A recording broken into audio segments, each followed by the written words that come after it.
Mahiya naman kayo sa inyong kapwa Pilipino. Wala nga kayong isang proof na confidential funds yan.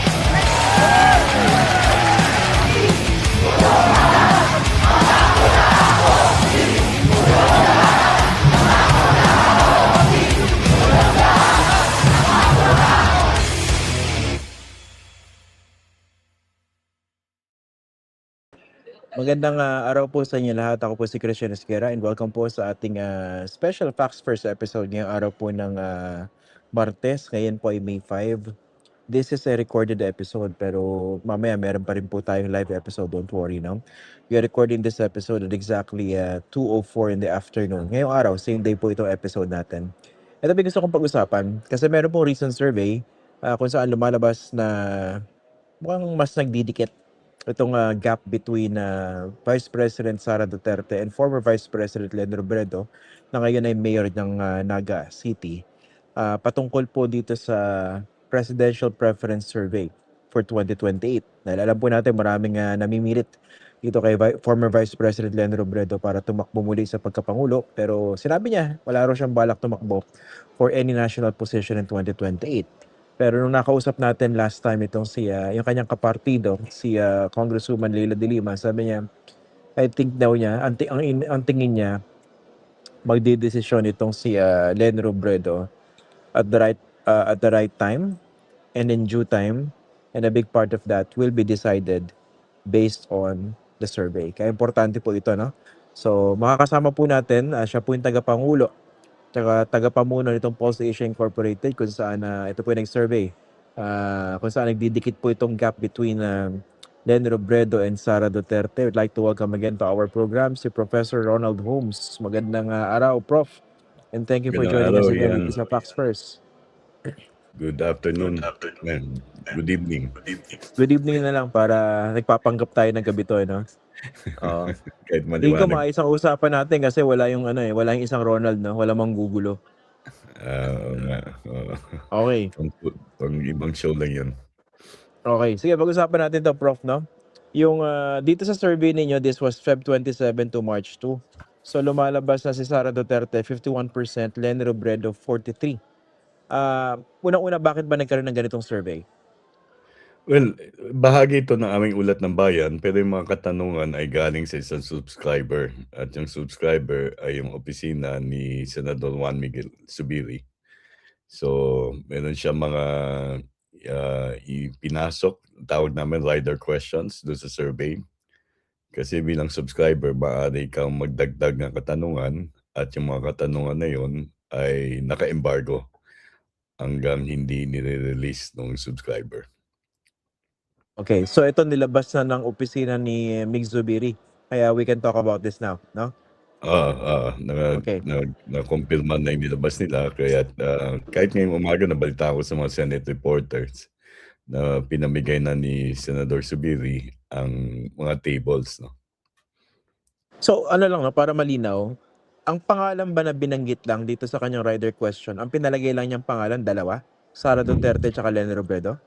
Basically, meron siyang tatlong set na rider questions. Yung una ay si Raffy Tulfo at si Sara Duterte. Yung pangalawa ay kay Sara Duterte at Leni Robredo. At yung pangatlo, merong anim Iyan. Yun yung nilabas niya kanina. Duterte, Robredo, Raffy Tulfo, Bam Aquino, Luis Ontiveros at John Vic Remulla.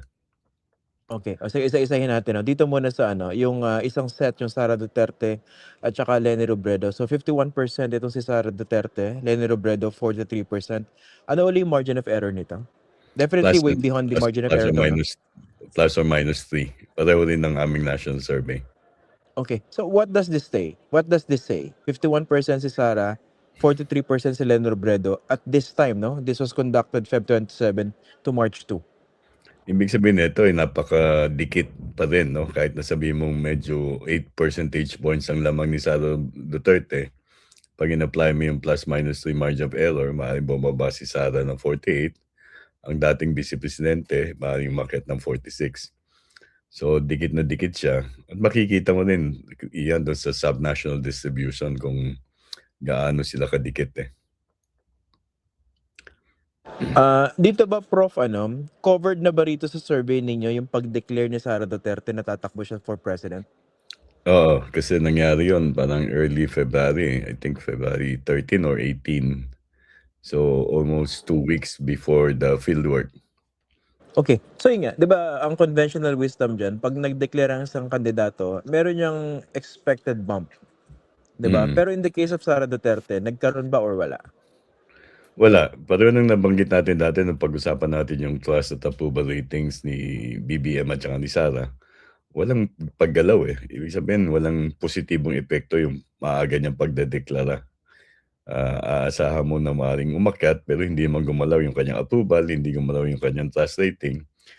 At hindi rin gano'n kalayo ang kanyang kalamangan kay Leni Robredo at hindi rin at siya ay tied kay Raffy Tulfo. So dapat, medyo umungo siya ng konti 'no, pero hindi nakita. Ano yung posibleng paliwanag do'n Prof 'no, na nag-declare ang isang kandidato, in this case si Vice President Sara Duterte, pero walang positive effect or impact do'n sa kanyang numero?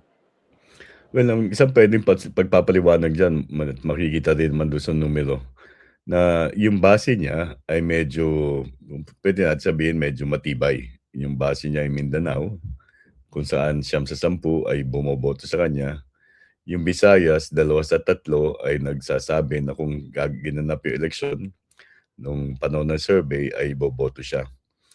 Pero do'n sa ibang lugar ay hindi gano'n kalakas ang kanyang suporta, maliban na lang sa NCR parang nahahati yung boto ng mga ng mga tao sa National Capital Region. So kumbaga, yung base, define, beyond the base, medyo competitive.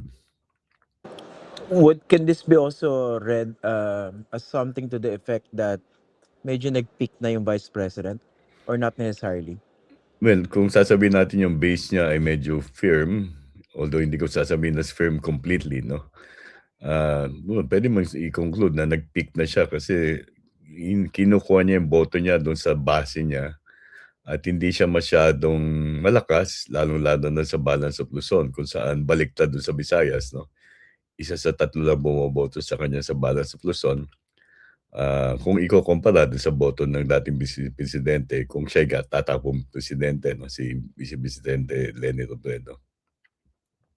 In that case, hindi ba parang ill-advised yung ginawa niyang pag-declare na tatakbo siya for president ahead of the impeachment hearing sa House of Representatives, looking back? Yeah, mukhang well, kung ang objective niya ay singular, yung mapataas yung kanyang suporta, hindi yun ang naging resulta. Pero kung ang objective niya ay maimpluwensyahan yung mga miyembro ng mababang kapulungan na para magamit rin niya bilang kadahilanan o bilang rason, kaya lang naman ako hinahabol ng mga ito kasi nagdeklara na ako sa pagkapangulo, so namumulitikan na sila. So kung yung pangalawang objective niya medyo regardless of how she stands in terms of preference, hindi importante sa kanya yun. Pero hindi natin alam 'no, kung ano talaga objective ng kanyang mga strategies rito. Okay, totoo yun 'no, hindi man natin puwedeng i-second guess kung ano yung talagang objective niya rito. Pero assuming na ang objective niya rito, at least, pataasin yung numero niya for 2028, at least 'no, kunwari yun ang i-assume natin. Hindi ba medyo ano 'to, delikado, para sa kanya dahil yung mga ibang pangalan sa survey ninyo, hindi pa nagde-declare ito. At kung Yeah, mag-declare sila, baka may expected na bump or improvement sa kanilang numbers. And at the same time, the other context, hindi pa natin nakikita yung full, scale ng bakbakan dito sa impeachment mm. trial. Dahil lumabas pa Yeah. lang yung mga initial piece of evidence sa hearing. What do you think? So, yeah, basically yun nga, hindi gumalaw ang kanyang numero. So ibig sabihin parang wala talagang naging epekto yung kanyang pagdedeklara ng maaga. So, puwede nating infer kung gusto nating infer sa desisyon niya, talagang nakatuon lang siya na pagtibayan yung kanyang naratibo na, kaya lang naman ako hinahablan nitong mga ito kasi nga nagdeklara na ako sa pagkapangulo at alam nila na nangunguna ako. Totoo naman nangunguna siya, pero hindi gumagalaw at hindi ito Oh. mananatili kung pagbabatayan natin yung mga nakaraang eleksyon kung saan 'pag alam na kung sino mga kandidato, dun malaking kaganawan ng voting preference. Okay. Anong ano, parang what do these numbers say doon sa pagtingin na Sara Duterte is basically invincible in the 2028 presidential election? Well, Is that true? basically, ang numbers na ito, lalo-lalo na yung one-on-one, hindi siya invincible. The other candidates, kung tatakbo si Raffy Tulfo, kung tatakbo si Vice President si Leni, competitive, no? Maaring talaga napaka-competitive. Hindi runaway winner ang si Sara Duterte. So, may tulog kumbaga sa wikang Pilipino. Okay. Doon sa ano, doon sa third set nyo, yung sabi yung nilabas na ng opisina ni Senator Ming Zubiri, ano ba yung, sorry hindi ko pa nakikita, no? Ano ba yung resulta nun? Yung 6 na pangalan?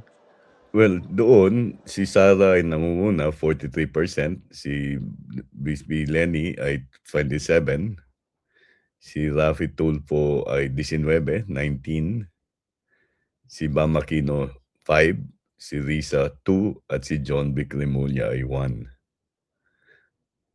So yun yung mga pangalan. Sara Duterte 43, Leni Robredo 27. So 16 percentage points yung difference, no? At makikita mo dyan, nag-split. Pag tumakbo magkasabay, si Leni Robredo at si Raffy Tulfo, yung kalakasan nila sa balance of Luzon, na pipilitan yung mga tao doon na mamili doon sa dalawa, nahahati. Yung iba naman, although single digit yan, naalala ko lang si dating Vice Presidente Leni, nang tumakbo siyang Vice President, 1.5% ang first preference niya 2 years before the election. Diba? So, having a single digit now is not necessarily that bad for anyone aspiring for the presidency. Except, siguro kung si Ronald Llamas ang kandidato. Sino ba yun? si .5 movement. Isasama niyo ba sa next survey yun, si .5, si Mr. .5? Baka sa barangay kagawad ng barangay, ano Okay. pa ng barangay niya? Ano yun, barangay Bahay Toro? Hindi, sa senatorial siguro isama natin. 0.5. Teka, baka kiligin. Kinikilig masyado yun eh. Mga 0.666 na siya. Kaya na, no? Oo. Tapos doctorin na lang yung margin of error para sakali makalabas siya. Pero dito, so basically, based dito sa tatlong sets ng rider questions, so tama yung pagtingin na if these people want to beat Sara Duterte, they have to unite and field a single candidate. Oo, gano'n naman talaga iyan sa lahat ng eleksyon dati. Pag na dumadaming kandidato, nahahati yung iba't ibang lugar. Ang kaibahan ng eleksyon na ito siguro, as a political observer for quite some time, meron ka isang tumatakbo na may foothold talaga sa isang area na isa sa 4 na botante ay nandoon. Yan yung Mindanao.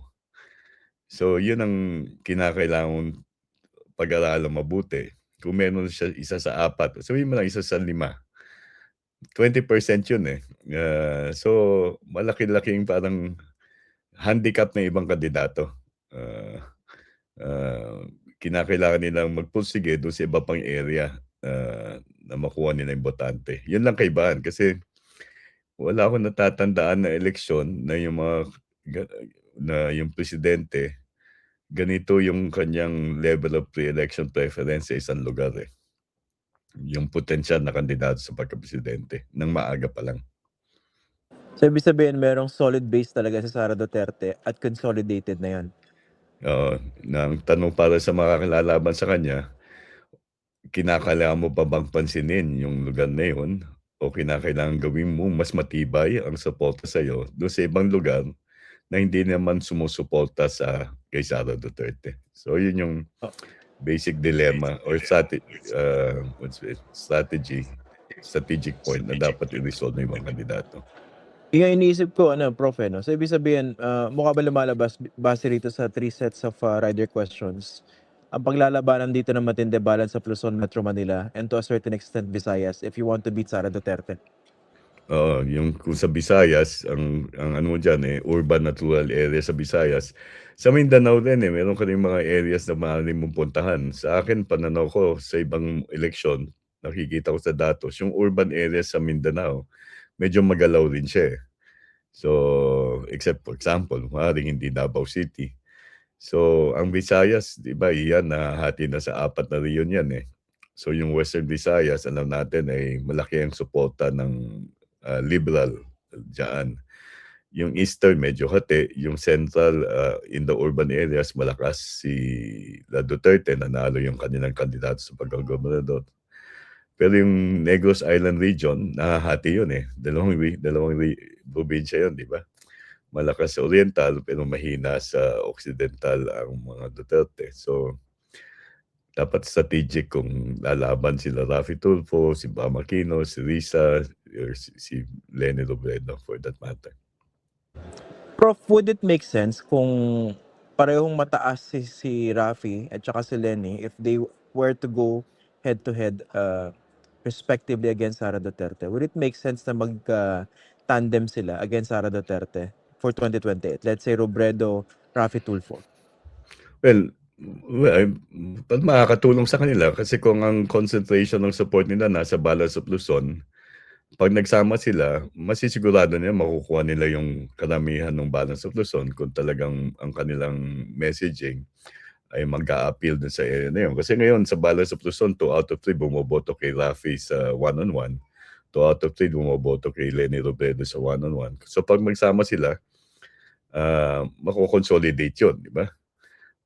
Ang ano na lang dyan, lalabanan mo yung sila Sara o sino man tumatakbo sa NCR at saka sa Visayas. So at least the larger share of the voting population, meron kang substantive support. Even more than the base of Sara Duterte for that matter. Isa po palang parang nakikita ko rito, lumalabas na wala talagang homegrown, quote-unquote, possible candidate itong administrasyon. Dahil ito si John Vic na very open na willing to run pero hindi pa nakakalampas sa margin of error, Parang Ronald Llamas pa rin, eh. Well, medyo may makataasan kay Ronald Llamas ng 0.4. Thank you. Since madalas naman tayo winawakwak noon, edi wakwakin na rin natin, di ba? Oo, grabe pagwakwak sa akin ng Ronald Llamas na yan, eh. Kaya I'm taking every opportunity to get even. Iba na kasi kasikatan niya, eh. Hindi na natin maabot, eh. Pumapasok na sa ulo, eh, no? Iba na, eh. Hindi na ma-reach. Pa-spell mo nga sa kanya susunod ng Nietzsche. Nietzsche, laging binabanggit, no? Pa-spell Kasi mo sa kanya, tingnan natin. tinry ko siya sa dati yung lumang Czechoslovakia, eh. Iniba yung topic, eh. Tsaka yung kanyang pagkapronounce ng president. Iba yung karma, no? Nakakabalik agad, eh, no? Isang linggo lang inintay ko, nakabalik agad ako, eh. Hirap yan. Yeah, so yung Masarap. administrasyon talagang wala siyang homegrown, eh. Ang problema dyan, nakailang administrasyon na tayo na parang hindi talaga nakukuha yung kung sino yung kandidato nila. 2010 si Gloria kay Gibo, di ba? 2016 si Pinoy kay Mar. In 2022, walang officially candidate na administrasyon, pero since nag-tandem si Sara at si BBM, alam natin na hindi gumagalaw yung administrasyon pabulsak sino mang kalaban. So, parang nauulit lang na mahina yung administrasyon at mas mahina ngayon. Parang pa yun, di ba? As early as the Venetia years, di ba? 1998 elections, ganun din, eh. Parang si FBR lang ang nakalusot and very minority, no? Parang 23%. So, pagkatapos si Erap na, tapos nun of course, si Gloria in 2004, incumbent president, di ba? So wala. In post-EDSA history, parang mahina ang administrasyon. Sabi ko nga, kasi mahirap talaga magbuo ng makinarya sa buong bansa. Ang makinarya ang gagamitin mo dyan ay makinarya nasa lokal. At yung lokal na yan, ang question dyan, yung scope. At yun yung advantage ng mga Duterte. Yung scope nila medyo may kalawakan na napatunayan ng 2025. At least, for example, in the case of the province of Cebu, isa lang kandidato nila nanalo pa. Walang katandem, di ba? Ito pala, yung 'di ba ang pagtingin Prof kay, dating Pangulong Rodrigo Duterte, Teflon President, kahit anong bato hindi talaga dumidikit, Pero ito ba na-inherit ng kanyang anak na si Sara Duterte or not necessarily? Ang pagkaka-recall ko kasi merong times in the past as late as last year, March 2025, naglabas kami ng trust rating ni dating Pangulong Duterte. If iko-compare mo dun sa trust rating ni Sara, medyo may kalayuan. So, mas mababa ang trust rating ni Sara kung ikukumpara mo dun sa trust rating ng tatay niya. So, hindi siya tinitingnan siya bilang Duterte pero hindi gano'n kadikit, kalapit ang puso o pagtitiwala ng mga tao sa kanya kung ikukumpara sa pagtitiwala sa kanyang ama. Hindi ba yan ano, kasi 'di ba recently, inaangat din nila bilang isang possibility itong si Baste Duterte in light of the rage movement that was, launched. Pero ang tanong ko Prof, hindi ba talaga ano, meron na bang pag-aaral o survey dun sa possible transference ng popularity and trust ng kanilang ama? Let's say to either Baste Duterte or, Sara Duterte? Well, puwede natin tignan, but if you just work on yung trust ratings nung mag-ama, medyo may variance at may kataasan yung kay Digong kung ikukumpara kay Sara. So, maaari mo rin sabihin, Christian, na yung kalakihan nung nakukuhang pagtitiwala ni Sara ay dahil sa ama niya. At ang dahilan kung bakit medyo mas mababa ang pagtitiwala sa kanya kung ikukumpara sa ama niya ay dahil hindi siya tinitingnan na pareho ang kanilang disposisyon, pareho ang kanilang katauhan. At yun ang maaaring kadahilanan kung bakit bagamat mayorya pa rin nagtitiwala sa kanya, hindi as high as let's say yung trust ratings ng dating presidente. Di ba sapat yung pareho sila ng demeanor, parehong magaspang yung pag-uugali, parehong, Well, parehong bastos, parehong ano, oo. maangas? Yun ang magpapaliwanag ng kanilang suporta sa Mindanao na kung saan halos lahat ay nagtitiwala sa pareho sa kanila.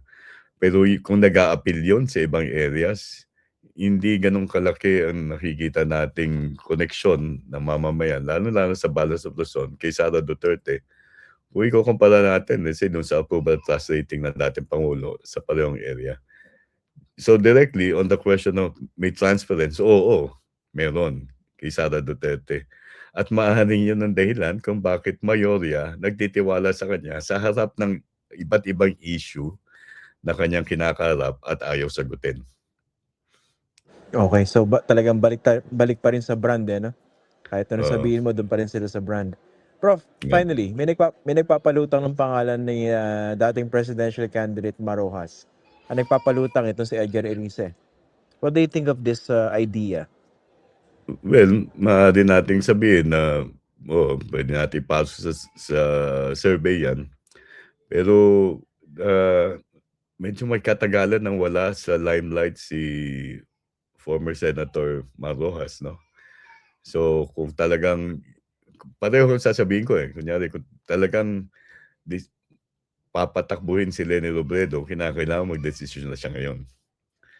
Hindi dahil sa iniiwasan mo yung pakieme, kundi dahil kinakailangan ay paratingin mo na mensahe, paabutin mo na sa mga tao at mag-organisa ka na, magmobilisa ka na ng tutulong sa iyo sa pangangampanya. Ngayon pa lang. Pero kung hindi natin nakikita kay VP Leni yun, mas hindi ko nakita yan sa bahagi ni dating Secretary Senator Mario Rojas. So kung pinapalutang, sabihin na.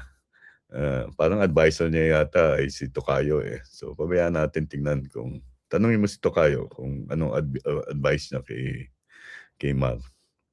Okay. Sige, Prof. may pabaon pa, no? Sige.